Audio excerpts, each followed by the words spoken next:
Bon, quatrième vidéo de la semaine. Maintenant, j'ai traité les outils pour se lancer sur les réseaux sociaux.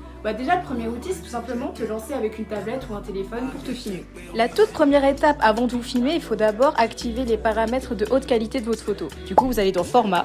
C'est surtout pour avoir un super rendu, du coup, cocher haute efficacité. Maintenant, la prochaine étape, c'est tout simplement te filmer. Et voilà, tu pourras faire tes premiers pas dans la création de contenu. Certaines personnes l'ont sûrement remarqué, mais au début, je faisais des vidéos un peu comme ça, je me filmais tout simplement. Mais depuis que j'ai investi dans un trépied, ça me permet de filmer beaucoup mieux. Maintenant, il y a une nette différence. Maintenant, j'ai plus besoin d'utiliser mon téléphone comme ça ou je sais pas quoi. Simplement, on se filme et on parle. L'utilisation d'un trépied, ça dépend que de vous, de votre style de vidéo. Pour ma part, j'ai investi dans un trépied mobile. Ça me permet de régler la hauteur, que ce soit dans un endroit en hauteur ou que ce soit dans un endroit plus petit en fonction de mes envies de filmer. Mais il n'y a pas que le trépied à mobile, on peut aussi utiliser les trépieds rotules qui peuvent aussi être achetés. Et par contre, eux, on peut les accrocher sur des endroits vraiment insolites. Troisième outil, nous pouvons utiliser un micro-cravate. Pour l'instant, je n'en ai pas et je pense d'ailleurs investir dans cet objet, mais l'utilisation d'un micro-cravate, contrairement au micro de bureau ou de caméra, un micro-cravate permet de bouger librement sans sacrifier la qualité du son. Comme dernier outil, c'est l'anneau lumineux. Et vous allez remarquer que si j'enlève l'anneau lumineux,